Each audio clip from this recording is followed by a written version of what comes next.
Do Jornal Público, este é o podcast Mais Lento do que a Luz. Bem-vindos a Mais Lento do que a Luz, o podcast de David Marçal e Carlos Filhais no Público e na TSF. O nosso convidado de hoje é Armando Vieira. Ele é licenciado no Instituto Superior Técnico e é doutorado na Universidade de Coimbra em Física Computacional. Ele hoje é empresário e consultor na área da inteligência artificial, com um foco especial na área médica. Ele foi pioneiro entre nós na pesquisa em redes neuronais profundas, nos anos 2000, com um artigo sobre neurocomputação. Ele tem, no total, mais de 70 publicações científicas. O seu livro, Business Applications of Deep Learning, foi publicado em 2018 pela American Press. Ele é consultor e palestrante em diversos eventos e artigos seus foram publicados em periódicos e blogs como Fortune e Towards Data Science. Ele é membro do Comitê Técnico Português de Inteligência Artificial e está interessado em aplicações de inteligência artificial como força disruptiva no mundo dos negócios. Bem-vindo, Armando. Obrigado. Olá, Armando. É um prazer reencontrar-te. Eu devo dizer que conheço o Armando há muito tempo. Ele fez o doutoramento comigo em Física Computacional, na altura, enfim, uns resultados inovadores em agregados atómicos, mas há muito tempo interessado nesta questão da inteligência artificial, que agora é digamos, um tema para todos, não é?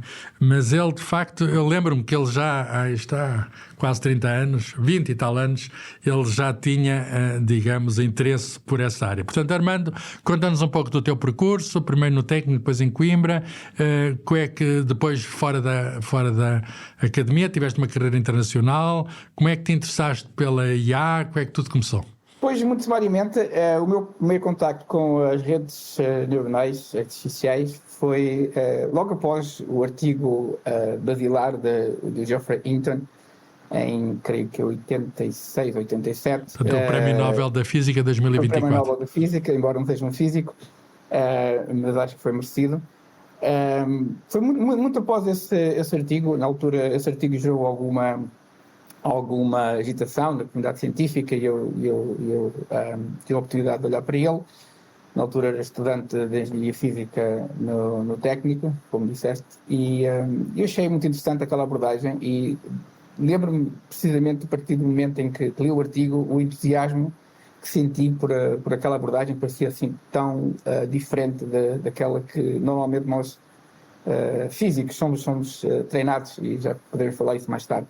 Mas na altura achei muito interessante porque enquanto a física nos é colocada de uma forma muito a partir dos meus princípios, do qual derivamos todas as leis e todos os fenómenos físicos que são observados, a partir das leis de Maxwell ou das leis da equação de Schrödinger, ali parece que a máquina era capaz de aprender sozinha, ou seja, apenas usando a analogia da física, é como se pudesse ensinar as leis do movimento a uma máquina sem ela nunca saber matemática, apenas observando corpos comportamento a cair e de certas condições. De certa forma ela é capaz de perceber o que é que estava ali a passar, tal qual as crianças, os bebés e as crianças fazem, não é? Pode não ser exatamente pela mesma forma, mas eles também têm essa capacidade.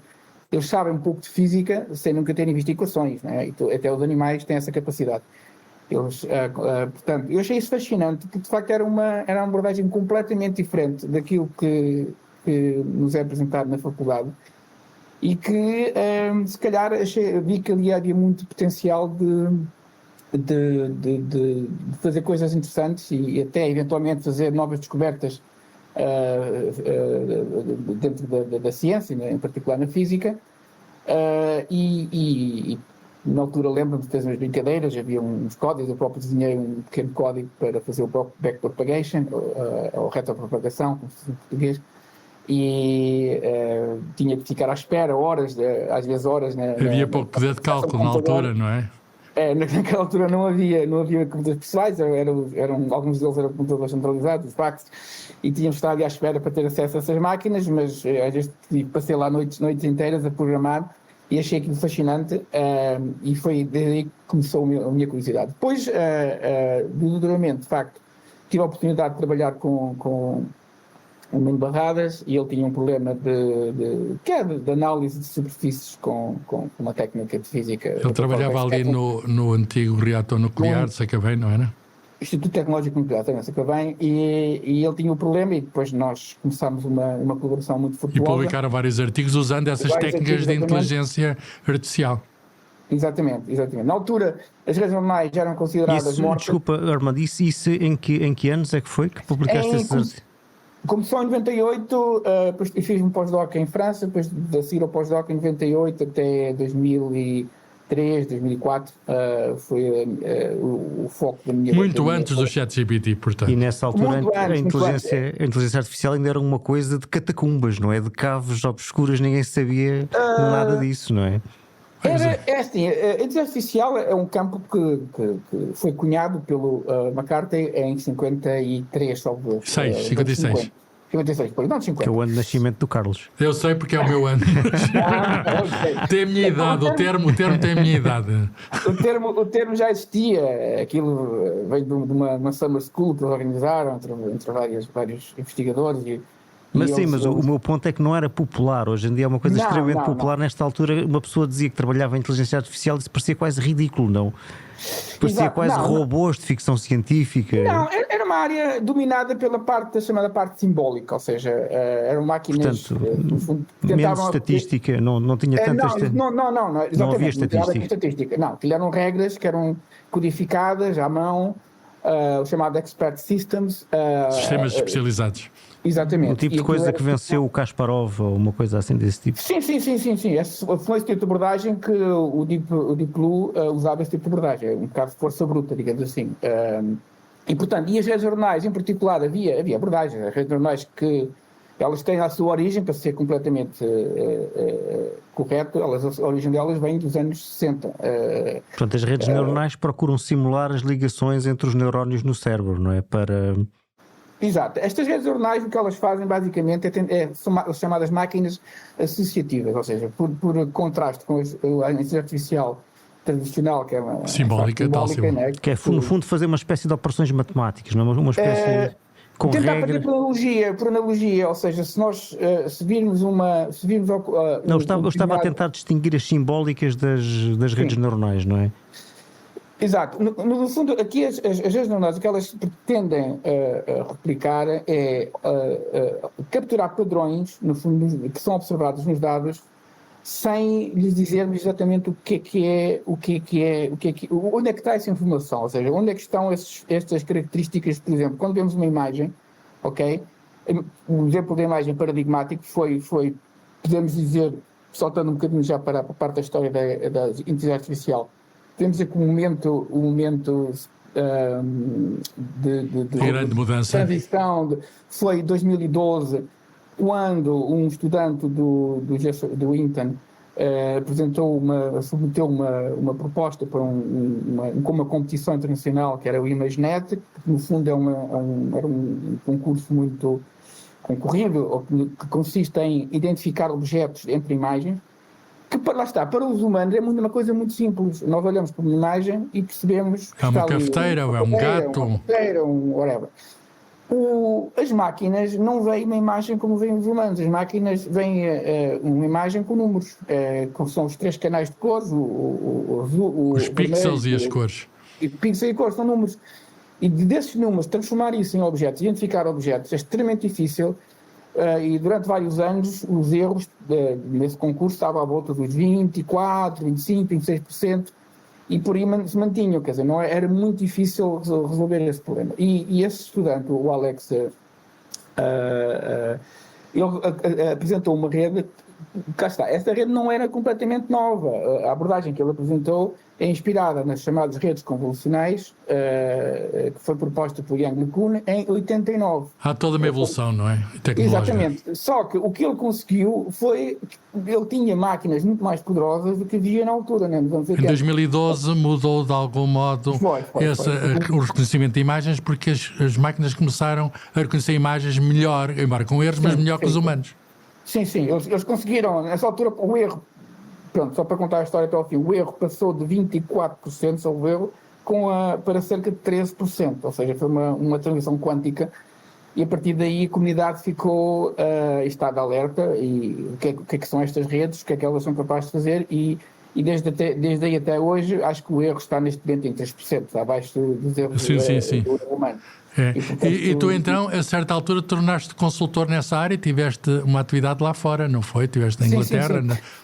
Sim, eu publiquei esse artigo, como estava a referir, portanto, esse artigo do trabalho que fiz com o Nuno foi publicado em 2000 e... Houve vários artigos, eu comecei a publicar em 99 até 2013, foi citado no Neurocomputing, onde de facto descrevemos uma rede com multicamada, com várias camadas, que hoje em dia se chama Deep Learning, que na altura não se chamava Deep Learning, é apenas redes multicamada. Aprendizagem profunda.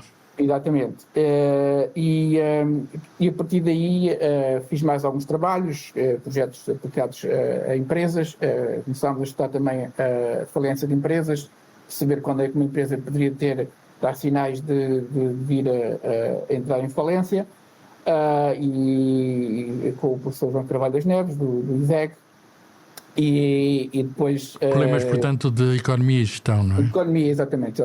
Porque estas técnicas, isto é a beleza que elas têm, para elas isto são números, não interessa se são dados financeiros, se são a estrutura de uma molécula, se é um espectro do raio-x, ou um espectro gama, não interessa, para eles são apenas padrões, e é o que elas fazem, é tentar encontrar padrões dentro desses enormes quantidades de dados. E funciona bem, não é? E funciona bem.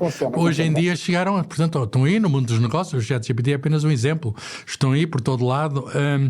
Isto também pode afetar a ciência, quer dizer, a ciência deu como resultado estes instrumentos, a inteligência artificial. Como é que a própria ciência pode lucrar com isto? Sim, imenso. A ciência é assim, a ciência tem vários compartimentos, digamos assim, não se pode pôr tudo dentro do mesmo chapéu, mas as grandes áreas que esta tecnologia está a ter impacto são aquelas áreas mais difíceis, onde nós não temos teoria suficientemente boa, ou a teoria que temos é demasiado pesada para correr em computadores. Quando estamos a falar do caso, conheces muito bem, a parte de moléculas muito grandes ou complexos. O Prémio Nobel da Química do ano passado foi por a forma das proteínas a partir dos constituintes. Proteínas, exatamente. São problemas, assim, sabe-se a física, não é? A estrutura das proteínas, nós conhecemos a física, como é que os elétrons, os átomos interagem uns com os outros. O grande problema é resolvê-lo com uma precisão bastante razoável. Exatamente, que são 1000 eletronvolts, milésimos de eletronvolts. E há um programa, o AlphaFold, da DeepMind, uma empresa que começou... Só para dar o exemplo, toda a gente fala do AlphaFold, que é o exemplo paradigmático, a abordagem que ele tem, ele não sabe nada de física. É um modelo, mais uma vez, ele só vê dados, ou seja, ele vai perceber padrões. Existem cerca de 200 mil estruturas de proteínas. Sim, no Protein Data Bank, portanto, ele aprendeu com os humanos que determinaram ao longo das últimas largas décadas essas estruturas, e só assim é que ele consegue imitar e fazer previsões de estruturas que têm vindo a melhorar. Sim, mas atenção, estruturas, portanto, estamos a falar de formas de proteínas em 3 dimensões. Essas estruturas, a partir da cristografia de raio-x, são bastante complexas e caras de fazer. Eu sei, eu fiz umas quantas, Armando. Não, as pessoas às vezes não fazem ideia do que é que está agora uma máquina já faz o trabalho do Armando. Do Armando não, peço desculpa. Do David, faz o trabalho do David. Eu comecei a fazer cristalografia de raio-x em 1999 e logo em 1999 ouvia dizer que o meu trabalho estava condenado, porque íamos ser substituídos. Primeiro era sempre uma técnica qualquer que ia dar cabo da cristalografia de raio-x, uma coisa que já tinha mais de 100 anos. Ainda não acabou. Ainda continuamos a determinar estruturas por cristalografia de raio-x. Não, assim, estas técnicas não vão acabar com a ciência tradicional, ou seja, vão acelerá-la. Isto são aceleradores, isto é ciência. Não, mas por exemplo, o AlphaFold, indo um bocadinho ao AlphaFold, o AlphaFold não determina a estrutura das proteínas com a resolução com que a cristalografia de raio-x determina, que é um angstrom de resolução. Exato. Dá o que nós chamamos uma estrutura de baixa resolução, 2.5, 3.5 angstroms.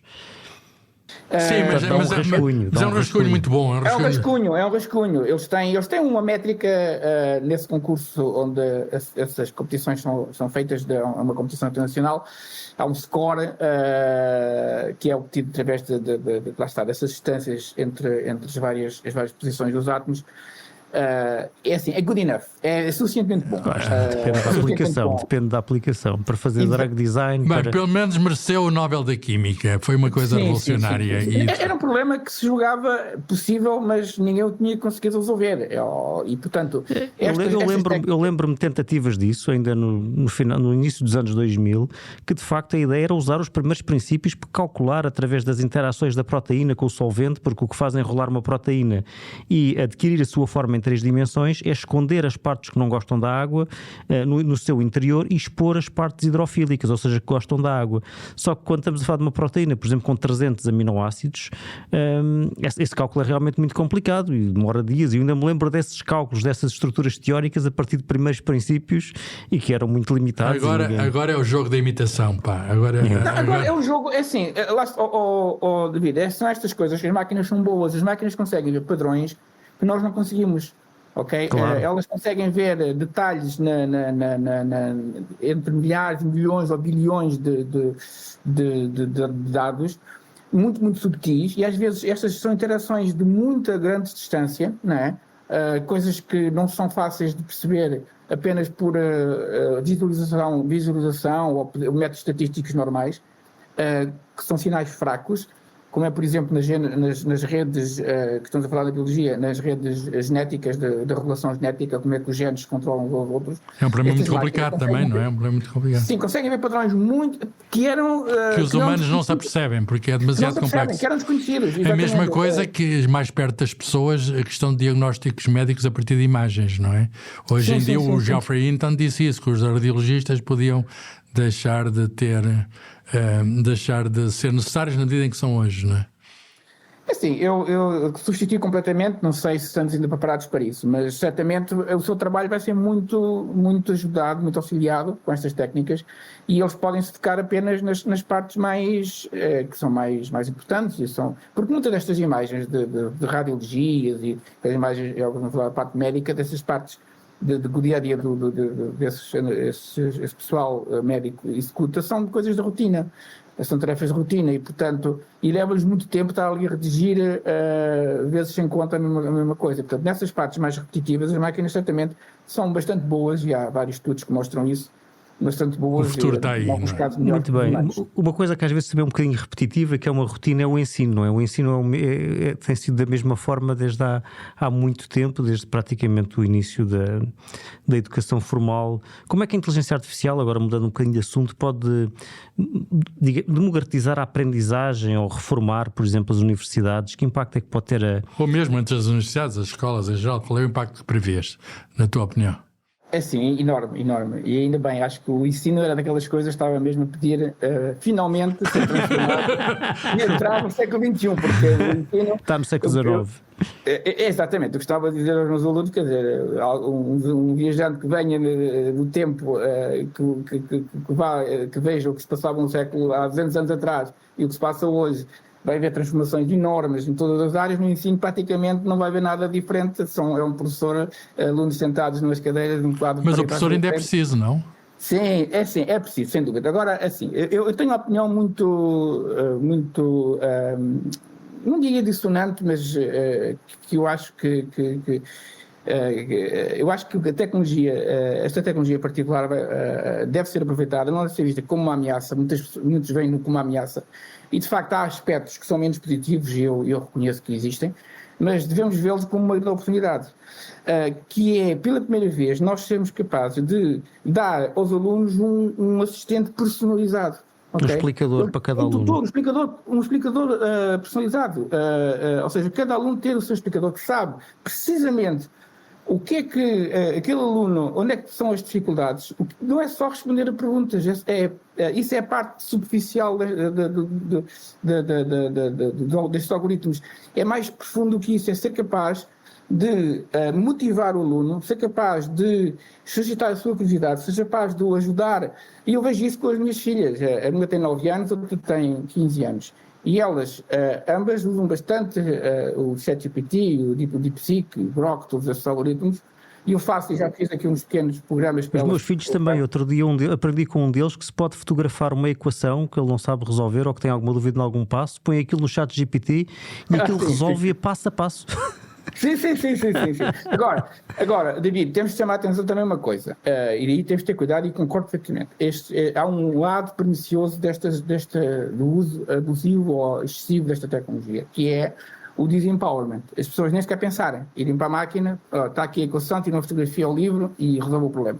Mas isto está a pôr a nu o problema do ensino. É que o ensino, como está, é feito de tal forma que pode ser completamente desvirtuado. Ou seja, esta tecnologia põe a nu essa lacuna que se tornar o ensino apenas um conjunto de exames que o aluno tem que passar. O ensino é isso, a mim não me serve nada. Eu na minha empresa, as certificações e os exames que os alunos ou que os proponentes de trabalho que vêm ter comigo têm, quer dizer, interessam a alguma coisa, mas não interessa muito. O que me interessa é aquilo que ele é capaz de fazer e aquilo que ele é capaz de evoluir e aprender dentro da minha empresa, não é as certificações que ele tem. E, portanto, temos que evoluir, o ensino tem que evoluir para uma capacitação de competências e não apenas passagem em exames. Então, e qual seria o papel do professor? Que papel no mundo da inteligência artificial o professor ficaria com que funções? O professor, em primeiro lugar, é muito aliviado das suas tarefas. O que ele faz, se calhar 98% ou 95% do que ele faz é repetir para gaguear de ano para ano as mesmas coisas. E testes. Ora, isso não é necessário. Isso ele pode gravar um vídeo ou pode usar vídeos, conteúdos disponíveis online, ou os próprios AI podem gerar esses conteúdos de altíssima qualidade e não tem que fazer isso. O que o professor tem que focar é este aluno, pessoalmente, cada aluno perceber o que é que ele necessita e perceber a pessoa o que é que ele está, não é? A pessoa que ele está, o potencial que aquela pessoa tem. E focar na parte de motivação e na parte de mais pessoal, ok? Com esse aluno e perceber onde é que está o potencial, onde é que estão as dificuldades e ajudá-lo como um tutor. O professor é um tutor. No fundo, isto vem desde os gregos. Quer dizer, o professor deve ser um tutor, que não é neste momento, não pode ser porque não tem tempo para fazer isso. São turmas de 20 e tal ou 30 alunos, ele não tem tempo de ser tutor. E o papel do professor é um papel de tutorial, ok? Porque o resto, estes algoritmos fazem. Portanto, Armando, agora, falaste do OpenAI, a empresa do ChatGPT, e disseste que havia outras empresas concorrentes e outros produtos concorrentes, como por exemplo falaste no DeepSeek, que é chinês. Como é que vês a questão da geopolítica da inteligência artificial? Em particular, uma pergunta muito concreta. Estamos na Europa, tu tens trabalhado na Europa, não só em Portugal, mas noutros sítios. Qual tem sido, digamos, a ação ou a falta de ação da Europa neste movimento, digamos, de criação e aplicação da inteligência artificial? A Europa tem sido relevante? Eu gostava de dizer que sim, mas infelizmente não posso dizer, porque de facto nós andamos preocupados com regulação. Problemas de lana caprina. Andamos preocupados, a Europa decidiu entreter-se com problemas menores e não vê os grandes tendências, não está a acompanhar.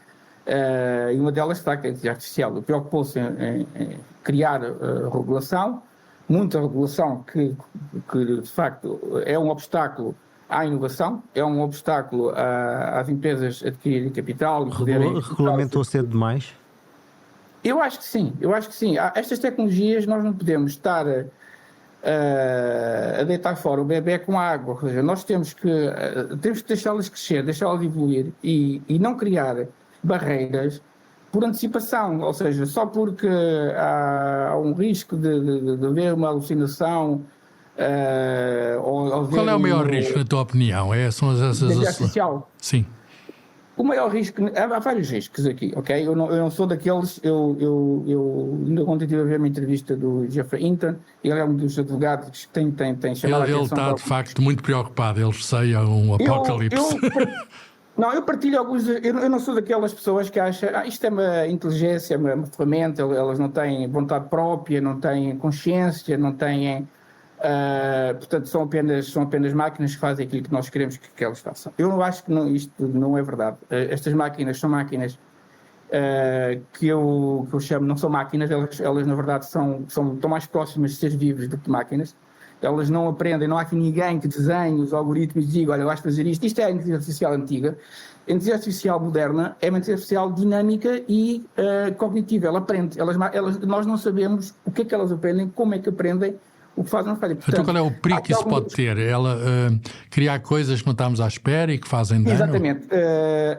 Estas máquinas, elas são capazes de fazer coisas que surpreendem quem as desenhou. Por exemplo, ainda há pouco tempo foi descoberto, fizeram uma máquina, foi o Cloud neste caso, a jogar contra o Stockfish, que é uma máquina que joga xadrez com um nível muito elevado. E o que se descobriu o objetivo da máquina é ganhar, não é? E estas máquinas, uma coisa curiosa, por exemplo, ninguém as ensinou a jogar xadrez e elas sabem jogar xadrez, que é uma coisa curiosa. Viram bem como é que é o jogo, não é? Aprendem com elas próprias, não é? Jogam contra si próprios, não é? Não, neste caso era mesmo a máquina a jogar contra não, mas para aprender, treinou-se a si própria. O Stockfish. Ela sabe jogar, ela de certa forma, nos dados que viu, não sei, ninguém lhe disse explicitamente quais são as regras de xadrez, que é uma das coisas fantásticas destas máquinas, é que elas não são, muitas das tarefas que elas executam, explicitamente ninguém lhes disse como é que elas deviam ser feitas. Isto era a inteligência artificial antiga, há 10 anos atrás.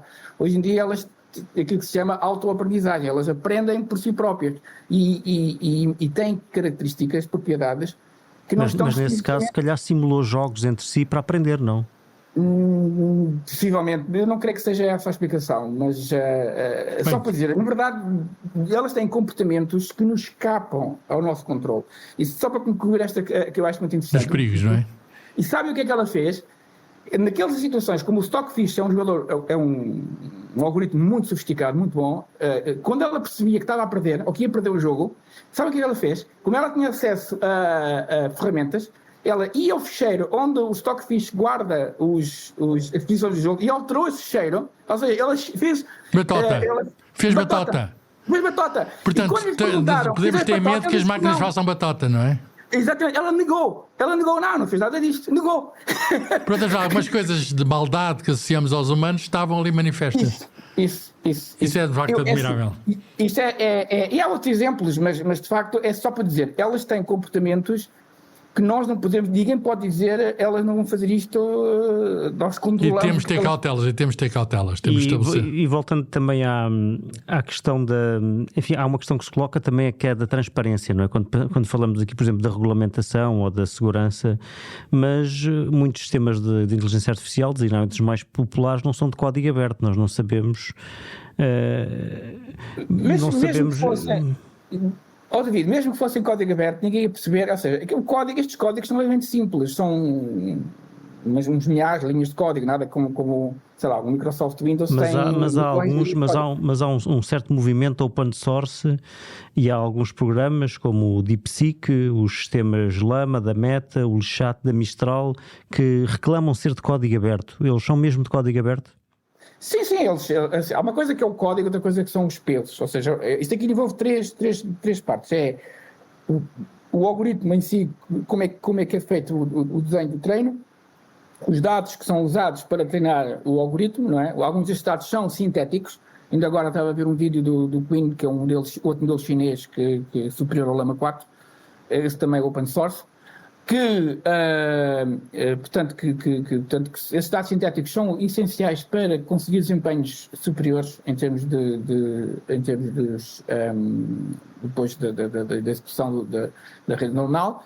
E por fim são os pesos, ou seja, toda esta informação... Os pesos são os ajustes entre as unidades. São as ligações entre os neurónios.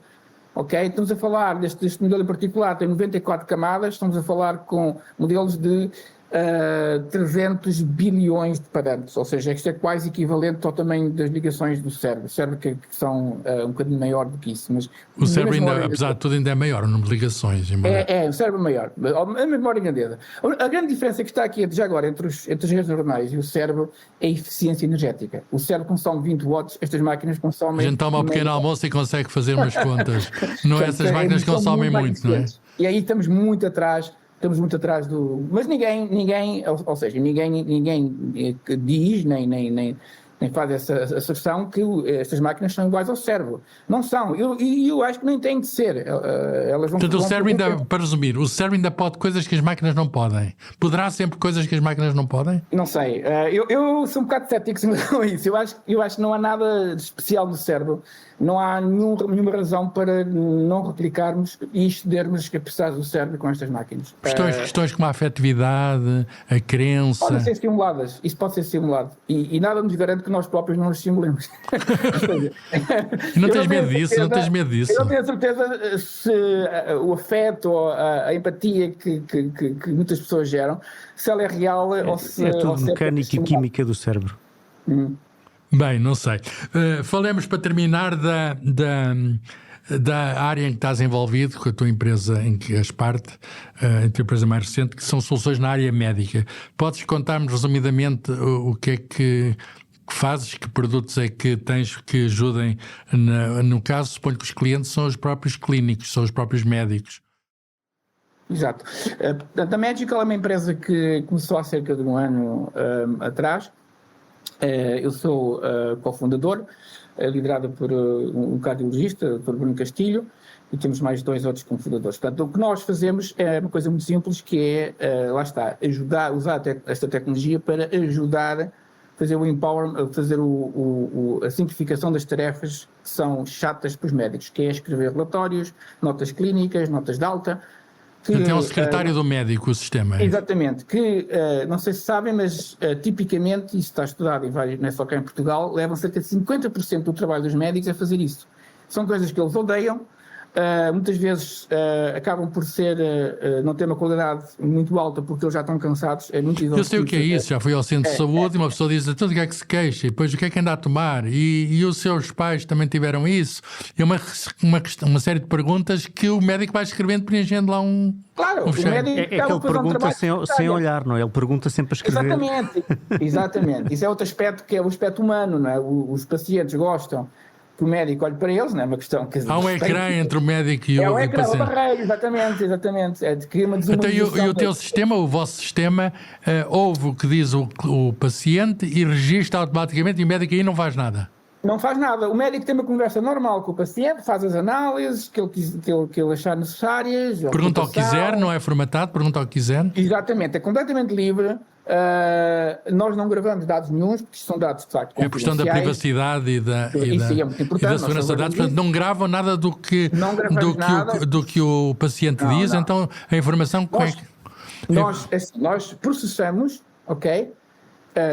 Aquilo são blocos de 30 a 2 minutos, depende das situações, portanto são blocos de áudio que são processados, são transcritos e são imediatamente apagados, ok? E depois, no final, o médico vê, ele nem sequer vê o transcrito é apagado, ele depois vê só o resultado final. E okay? valida.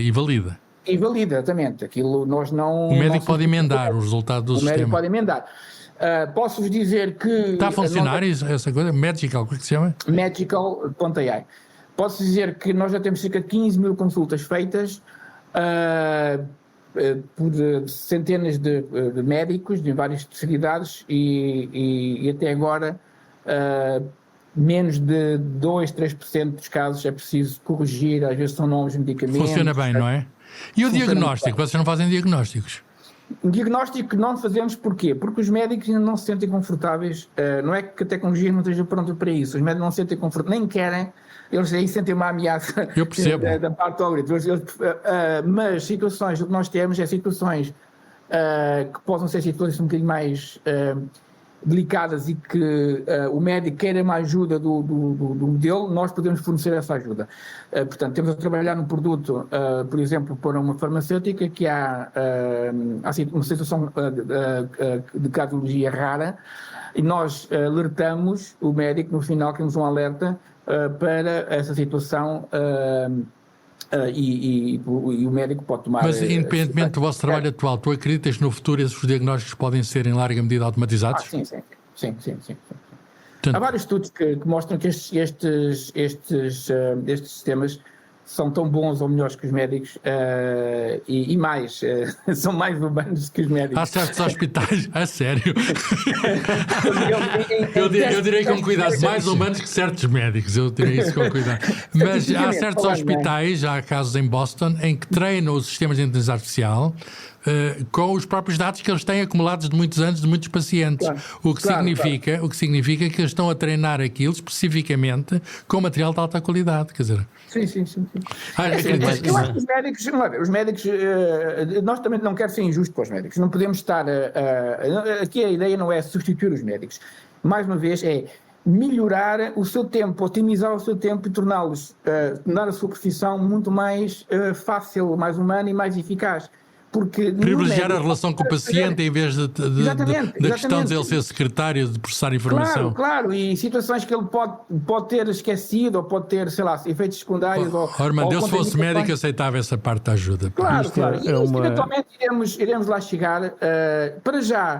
Para já o nosso foco é mesmo aliviar a burocracia médica. Exatamente, melhores consultas Vocês já exportam esse sistema ou é só ainda um mercado nacional? Estamos a fazer o